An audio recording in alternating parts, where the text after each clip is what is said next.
Tonton video ini sampai selesai agar Anda tidak gagal paham.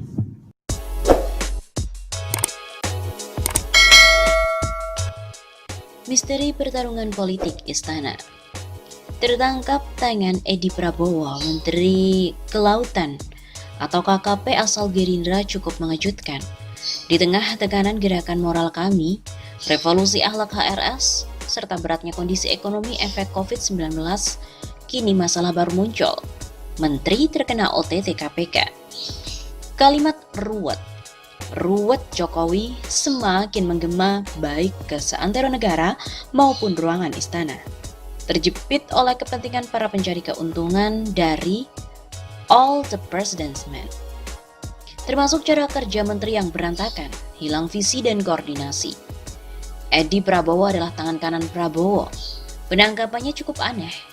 Apakah menjadi bagian dari skenario presiden atau bukan? Pertanyaan yang wajar, mengingat KPK tak bisa lepas dari peran Dewan Pengawas, yang tak lain adalah orangnya presiden. Jika bukan, maka artinya ada musuh dalam selimut yang sukses menerobos istana. Kementerian di bawah Edi Prabowo menjadi sarang bisnis Gerindra. Sebagaimana menteri dari parpol lain juga membawa misi kepentingan partai, khususnya dalam menghimpun dana. OTT menteri bernilai politis untuk mematikan semua jalinan bisnis ikutannya. Ini akan menjadi tekanan dan ancaman bagi Prabowo Subianto yang sudah berupaya menjadi anak manis. Ada keretakan Prabowo dengan Jokowi, juga mungkin dengan Megawati yang membawa Prabowo. Tapi bukan mustahil pula, ada keretakan antara Jokowi dengan Megawati yang jengkel, melihat Jokowi tak kunjung mereshuffle kabinet. Megawati tak puas atas peran yang dinilainya kecil. JK bersama Golkar sudah mulai bermain. JK menyatu bersama HRS dan Anies. Golkar dukung pencabutan RUU HIP dari Prolegnas Prioritas 2021. Sementara Nasdem lebih dulu hengkang dengan mengelus-elus Anies. Sesuatu yang tabu untuk kepentingan Jokowi ke depan. Ketika polisi babak belur disorot sebagai alat kekuasaan, TNI begitu bagus di depan rakyat. Teori perimbangan sebagaimana dimainkan Orde Lama dahulu menghendaki TNI yang tidak terlalu kuat. Pelemahan menjadi keniscayaan. TNI harus dibuat babak belur pula di depan rakyat. Kasus ancaman Panglima TNI, baliho Pangdam, dan karangan bunga Makodam adalah momen untuk meruntuhkan wibawa dari TNI. Kini, Edi Prabowo, istri dan juga petinggi KKP telah tertangkap. Entah apa peran Ngabalin yang ikut sepesawat dari Amerika, tetapi kemudian dilepas. Mata-matakah? Ada agenda apa pula di Amerika? Menjadi sensitif dalam pertarungan global dengan kepentingan Cina di Indonesia. Peristiwa ini menyimpan misteri pertarungan politik di istana. Ada episode lanjutan yang bakal jauh lebih menarik. Pembersihan atau penggulingan kekuasaan dari dalam? Semua mungkin saja.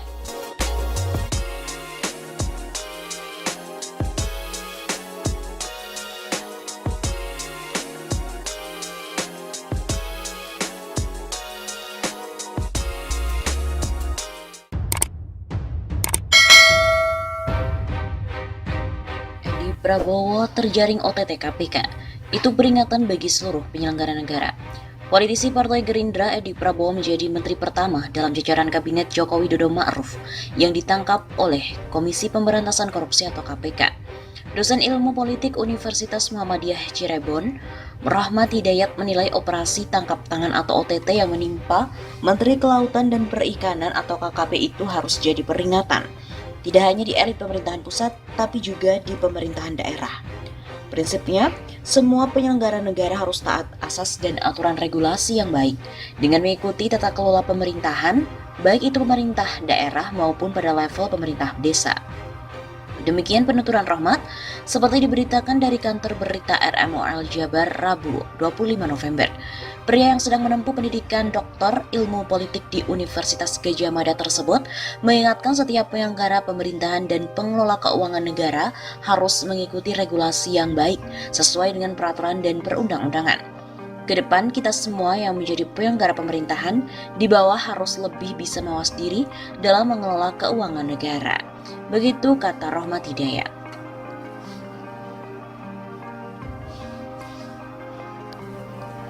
KPK pun telah mengumumkan nasib Edi Prabowo CS pukul 9 pada malam ini. KPK mengumumkan status Menteri Kelautan dan Perikanan Edi Prabowo serta belasan orang lainnya pada Rabu 25 November ini. Wakil Ketua KPK Nawawi Pumulango mengatakan pihaknya akan menggelar konferensi pers untuk mengumumkan status Edi Prabowo setelah melakukan kegiatan penangkapan saat operasi tangkap tangan pada Selasa 24 November malam hingga Rabu 25 November dini hari. Insya Allah, malam ini konferensi pers sekitar jam 9 malam nanti, Mas. Singkat Nawawi Pumulango kepada kantor berita politik RMOL pada Rabu malam 25 November. Selain menentukan nasib Edi Prabowo dan istri, Iis Rosita Dewi, KPK juga menentukan 15 orang lainnya yang turut diamankan dari beberapa tempat, yaitu di Depok, Jawa Barat, Jakarta, dan Bandara Soekarno-Hatta. Pihak yang turut diamankan diantaranya adalah beberapa pejabat Kementerian Kelautan dan Perikanan atau KKP, serta dari unsur swasta. Dalam perkara proses penetapan calon eksportir benih lobster, KPK turut mengamankan barang bukti berupa kartu debit ATM yang diduga digunakan melakukan tindak pidana korupsi ini. Edi Prabowo ditangkap KPK, Rocky Gerung juga mengatakan Gerindra akan balas dendam. Pengamat politik Rocky Gerung menduga akan ada pembalasan yang dilakukan oleh Partai Gerindra. Pasalnya, salah satu kader Menteri Kelautan dan Perikanan atau KKP, Edi Prabowo ditangkap KPK dalam operasi tangkap tangan atau OTT. Melalui kanal YouTube Rocky Gerung Official, Rocky menjelaskan Edi Prabowo merupakan tangan kanan Menteri Pertahanan Prabowo Subianto di Kabinet Kerja. Penangkapan Edi membuat sang tangan kanan Prabowo itu kini diborgol. Tentu hal itu akan memicu adanya serangan balik dari kubu Prabowo. Mungkin nanti akan ada revenge. Pembalasan dari Gerindra terhadap dugaan partai lain yang melakukan itu, kata Rocky seperti dikutip pada Rabu 25 November. Rocky Gerung memprediksi akan ada penangkapan menteri-menteri lainnya setelah penangkapan Edi. Ia meyakini Partai Gerindra di bawah naungan Prabowo tak akan tinggal diam ketika salah satu kadernya diciduk KPK. Mungkin nanti diimbangi dengan adanya penangkapan dari menteri partai lain, karena nggak mungkin Gerindra diam-diam saja dengan kasus ini. Rocky pun menduga proses amputasi yang lebih besar dalam struktur Kabinet Kerja Joko Widodo akan terjadi dalam kurun waktu 2 bulan ke depan. Partai Gerindra memiliki potensi untuk mengendalikan Kabinet Kerja, sebab mereka memiliki suara yang banyak. Ia memprediksi Nasdem yang akan mengikuti jejak Edi tersingkir dari jajaran Kabinet Kerja Jokowi. Mungkin di belakang ada kalkulasi, Nasdem jelas secara bahasa tubuh sudah beroposisi dengan kekuasaan. Mungkin juga akan menempuh jalan yang sama, tutur Rocky. Diketahui penyidik senior KPK Novel Baswedan pimpin penangkapan Menteri KKP Edi Prabowo. KPK menangkap Menteri Kelautan dan Perikanan KKP Edi Prabowo Rabu 25 November. Penyidik senior KPK Novel Baswedan memimpin operasi tangkap tangan ini. Saya melihat Edi Prabowo beserta istri dan beberapa orang lain dibawa ke KPK. Untuk tim yang menangani ada Novel Baswedan, penyidik senior KPK. Kata seorang sumber kepada redaksi Kumparan. Edi ditangkap pada Rabu 25 November dini hari sekitar pukul 1 waktu Indonesia Barat. Sumber lain menyebut OTT terhadap politisi Gerindra itu terkait dengan kasus korupsi atau suap soal bibit lobster. PLT juru bicara KPK bidang penindakan, Ali Fikri belum memberikan penjelasan terkait hal ini. Sementara itu, Wakil Ketua KPK Lili Pintauli menyebut dirinya sedang berada di luar kota sehingga belum mendapatkan laporan. Komisioner KPK Nawawi Pumulango membenarkan jajarannya melakukan OTT terhadap Edi Prabowo, namun Nawawi belum memberikan penjelasan secara rinci. Benar, kita telah mengamankan sejumlah orang pada malam dan dini hari tadi. Maaf selebihnya nanti saya masih dalam perjalanan ke kantor.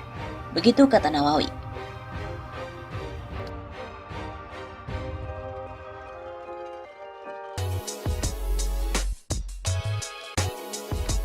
Kekuasaan Jokowi hampir menemui ajal. Kekuasaan Joko Widodo hampir menemui ajal karena sudah tidak mendapat kepercayaan rakyat. Demonstrasi di berbagai daerah menunjukkan Indonesia sudah tidak punya presiden lagi. Kekuasaan Jokowi ini hampir menemui ajal. Rakyat sudah tidak percaya lagi pada penguasa. Begitu kata pengamat politik Muslim Arbi kepada redaksi Suara Nasional pada hari Senin 26 Oktober. Menurut Muslim, pemerintahan Jokowi berupaya menutupi ketidakpercayaan rakyat dengan mengerahkan lembaga survei dan juga buzzer.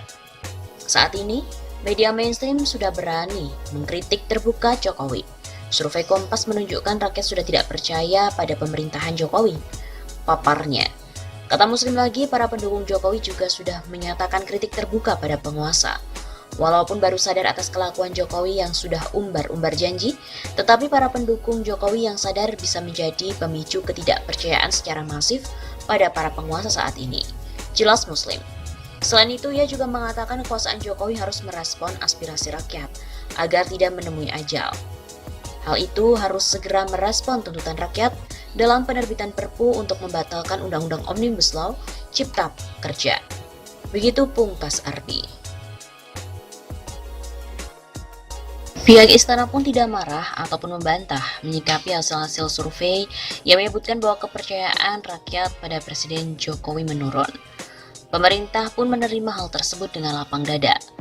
Indikator Politik Indonesia yang dipimpin oleh Burhanuddin Muhtadi merilis hasil survei. Hasilnya kepuasan masyarakat terhadap kinerja Jokowi menurun menjadi 66,5%, turun dibandingkan hasil survei pada bulan Februari yang angkanya menyentuh 69,5%. Juru bicara Presiden Fajrul Rahman mengatakan Jokowi menghargai hasil survei indikator politik. Meski turunnya hanya 3%, penurunan ini akan melecut semangat Presiden untuk meningkatkan kinerjanya. Kata Fajrul lagi, Presiden juga akan terus berupaya melakukan reformasi birokrasi. Apalagi sukses tidaknya membangun sistem ini responsif, sangat dipengaruhi partisipasi oleh publik. Makanya istana juga mendorong partisipasi publik untuk melakukan reformasi birokrasi yang konstruktif dan berprinsip pada kepentingan umum.